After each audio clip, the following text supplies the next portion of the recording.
Good morning, everybody. Nice to start the morning with applause. My name is Ola Alverson, and I have the great honor and pleasure to guide you through a day of property technology, innovation, and a lot of new ways of thinking. Um, I am an entrepreneur. I'm also one of the founders of Epicenter. How many have been to Epicenter before? Raise a hand. Okay, a lot of people that have been here before. Uh, I've spent my life working in the sort of intersection between technologies that are unproven, businesses I know very little about, and then try to build companies in these fields. And to date, I think the correct number is 22 companies that I built. 4 of them have gone bankrupt with tears and great failures. Some of them have been quite successful. And what I would like to do, just as a starter, is share some perspectives of what we've learned from other industries and how we look upon what we call exponential technologies. But I have a shady past. I was actually kickboxing world champion way back when. And a day at the office, I don't know why this is not working, but we'll try this. A day at the office can look like this. A bad day at the office could look something like this. You don't want to lift from the floor. I don't know if I have to explain that, but you don't want to lift from the floor. And why am I sharing this? Because if you're a kickboxer, you get beaten up every day, often by the bigger guys in the team. You can't eat because you need to cut weight, and you're always afraid. So I spent 10, 15 years of my life being beaten up every day, afraid, and without food. And I'd still be very, very happy. And that's something that I brought with me into entrepreneurship, because the only thing you have is your vision in full HD of why you're doing what you're doing.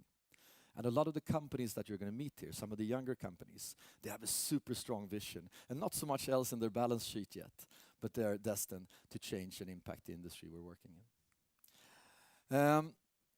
Now, as I said, I'm one of the founders of Epicenter, and Epicenter, what people wrongly, lazy journalists write, oh, it's a co-working space for startups. They haven't understand anything of what we're doing. Epicenter is a way to innovate the business model of renting out offices. And it's a way of looking at the people coming into the building, not as somebody, whatever they tell you, you say, that's great, square meter and price. But try to rather find what is important for them and build something completely different. We're going to hear more about Epicenter later on. But it actually started with Mats Hedros from Ama Fastigheter and me, standing on a building, and he said, what would you do if you could do anything here? What could we do together? And how could this be a home for people that are really, really innovative and think differently? And that's something that we try to do. At Epicenter, the ones that have been here, you know that we play around with technology. So I'm in Miami 4 months per year because I can log into my robot and just drive around here instead of freezing here, which is nice. And we don't have ATMs, we have Bitcoin tellers, and we play around with technology as much as we can. I don't know if you've seen the sort of the people walking around with chips in their hands here that opens doors and controls printers and things like that. It started with Mats Hedros coming here once again with the keys in a box very ceremoniously on our press conference. And we instead had a tattoo artist that operated on Mats and put in a chip in his hand. And he's a brave leader, and we want to work with a lot of brave leaders. So, and this guy also, the tattoo artist, he had a t-shirt saying, of course it fucking hurts.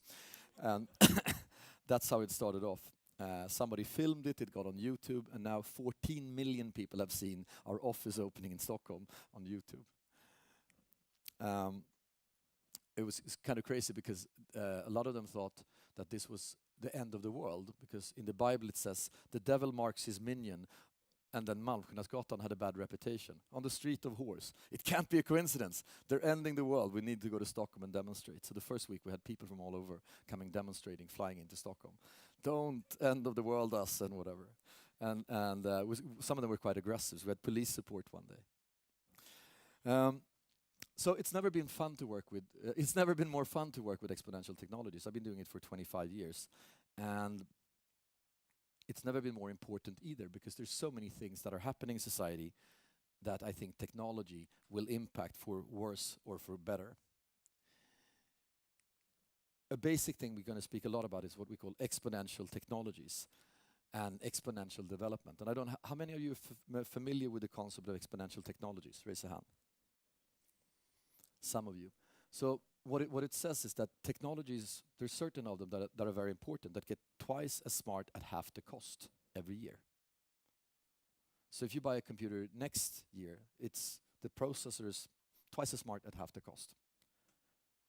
And what does that mean? So if I sort of if I walk 30 steps linear, I walked 30 meters. But if I do it exponentially, it's 1 billion meters. Get it? So your phone is 1 billion times smarter in 30 years. And if you start thinking, what does that really mean? What if self-driving cars are 1 billion times smarter?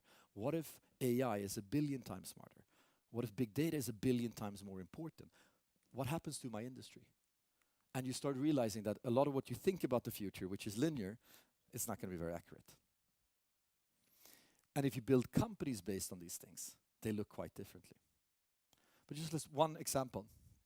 I love this. If you asked Siri, your mobile phone, 2014, I'm going to jump off a bridge and die, it would tell you there's 3 bridges pretty close. Right? Now it calls the suicide prevention hotline. What happens if it's 1 billion times smarter? I don't know why I get this vision, but I see a guy coming up to a girl in a bar and the phone goes like, I shouldn't do this if I were you. Okay. What happens if it's 1 billion times smarter? What happens if our buildings are 1 billion times smarter? If you build companies, then you see that the trained eye can see that they're slightly different. They grow differently. And we all hear stories about these companies that are, Uber, they're worth $50 billion plus. Why are they worth $50 billion plus? And why is there a plus sign? Because every week when I do a presentation, somebody says, no, they're worth 86 billion, that was last week. Well, they think bigger, they think more digital, they don't have a region, they have the world as a playing field. They want to address the fact that we spend 2% of our lives sitting in traffic jams. Isn't that a disgusting statistic? 2%.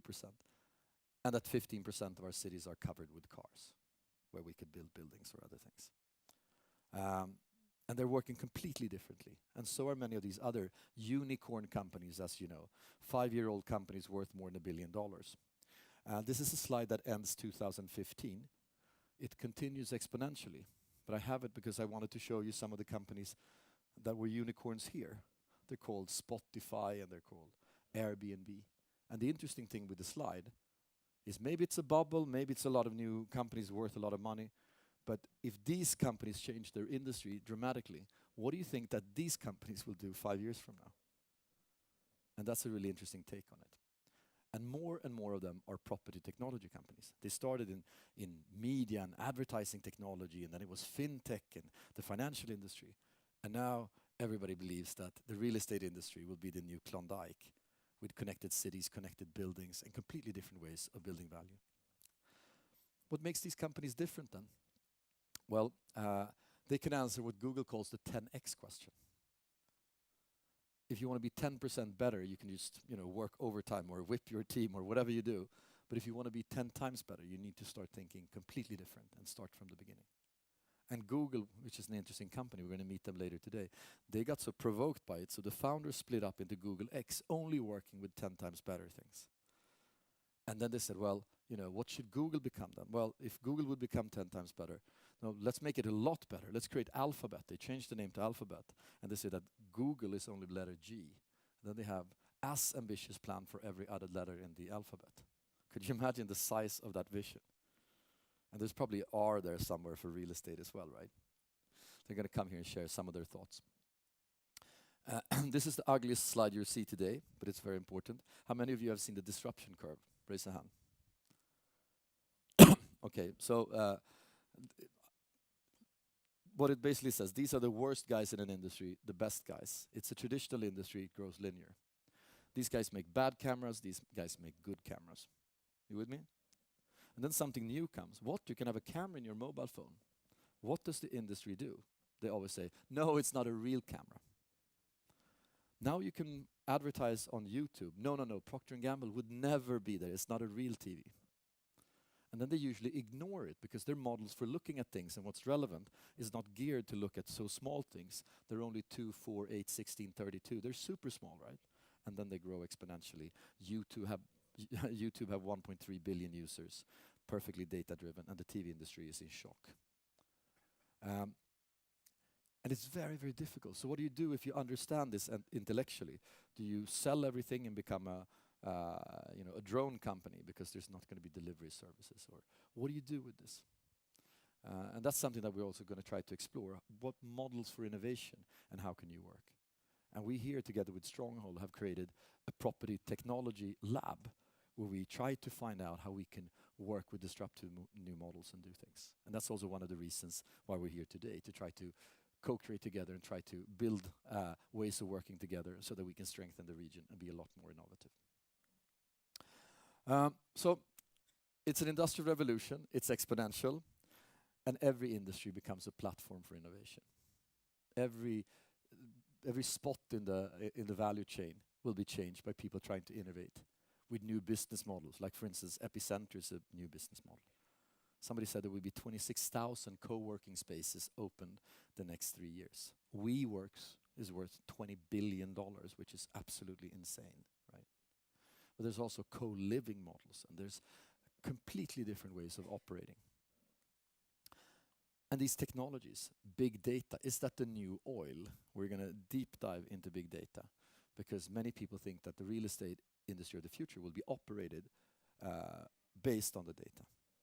And I have a friend who's the CEO of Universal Music, and he showed me how Spotify has changed everything. So he's sitting with the dashboard of Sweden and says like, okay, Lady Gaga now. He can see in Jönköping somebody just turned on Lady Gaga. This is the person that listens most to Lady Gaga. That's interesting. Why so many Lady Gaga people in Örebro? Maybe we should have a concert in Örebro. And it's completely data-driven. And he's sitting there. And it's like, and you know what? And he's almost drooling when he's saying that. We don't pick, pack, and ship any damn CDs anymore. And we don't, it's like, but how do you get the artists? I look on YouTube. When they have more than 10 million views, I always call them. It's completely data-driven and very little friction. Some people even think that we can cure death with technology. There's a lot of initiatives going on. There's an excellent book for anybody interested in sort of the funkier parts of technology called Homo Deus. They think that we've been Homo sapien for thousands of years, but now we're going to change so much and upgrade so much. We're probably going to live to 150. We're going to see better when we're 80 than when we're 20, because if you make contact lenses, why make them that you can't see in the dark or whatever that might be? And a lot of the things that we used to die from, like starvation, now more people eat themselves to death than starve. Or wars, more people kill themselves today than all wars and terror acts put together. And we're not really dying from diseases. So we're changing a completely different societal construct. If you're 130, where do you want to live? Every industry I speak to say, but Ola, we're a very traditional industry. You don't know the real estate industry, son. It's very traditional here. And that is true for your industry as well. And you're all nodding and smiling now, so you're going to say, yeah, but it is really traditional. There's a lot of rules, and it takes a long time in our industry. We work with, for instance, we have a digital health lab here. They're like, it's very traditional. There's a lot of regulation in health as well, and in banking, and in telecom, and in lots of other industries. And I think that a problem is often that people don't challenge the chosen truths in their industry. We've always done like this. Why? Why? And that's also what we try to challenge. And you're here, that means that you're probably not the traditionalists of your industry. So it's your job to challenge them as well, and just say, what are the chosen truths, and how can we challenge them? And one that I like is like, we stopped smoking on planes, 88, but every time on a plane it's like, this is a non-smoking service to London. How long is that going to go on? For like 300 years? Or was it, when are they going to stop, and who can take that decision? Or even better, who plays bandy here? Raise a hand. There's no one. There's never anyone. Oh, there's a bandy player! Okay, I'll talk to you later. Did you play it before, or do you play now? Now, okay, it's a real bandy player. Damn! Yeah, I do this with thousands of people, and there's never any bandy player. But on television every day, there's bandy, right? 5 minutes. Baltic against 4 teams in the world play, and that's the World Championships. We need to look at bandy every evening for all of our lives. They could just call you instead and tell you what happened. And this is how Chosen Truths feel.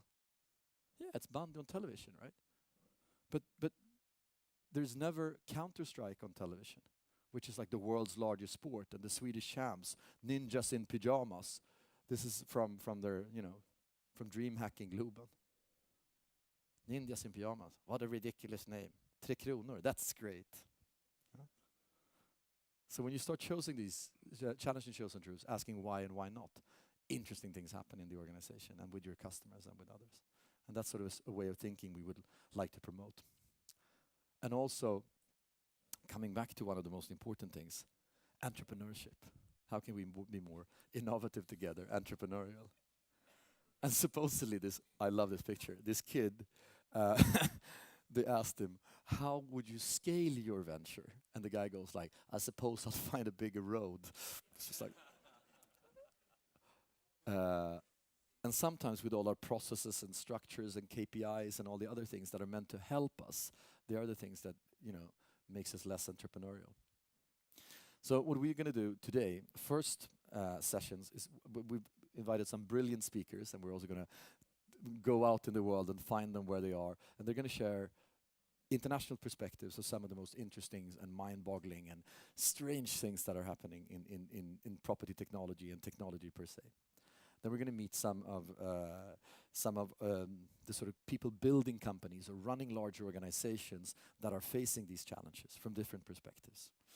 We are going to meet investors, we're going to meet industry commentators, we're going to look at super cool cases that are going to speed pitch what they're doing and how they want to change the world. And we're also going to find time to hang out with each other. So that's what you have ahead of you.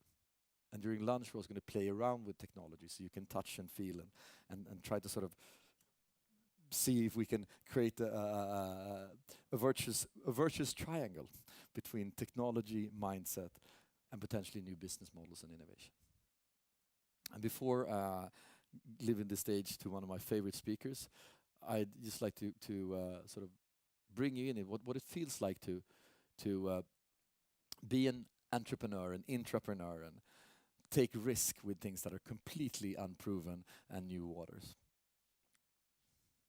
So it usually starts with leaving your chosen truths behind, because you know that there's cheese out there and it's for you and you're the only one that can see it. A little bit nervous at first, you start feeling smarter and smarter. You're onto something. And you see this in the eyes of the entrepreneurs pitching here. Some of them, they know they're onto something. And then they get a little bit arrogant and life is easy and so forth. Most of the 22 companies I built have been in a phase like this, unfortunately. They say that entrepreneurs sleep like babies, and they do. They wake up and cry for food every night. But there's a special breed of people that create change. And, they just keep on coming back in a very beautiful way. So,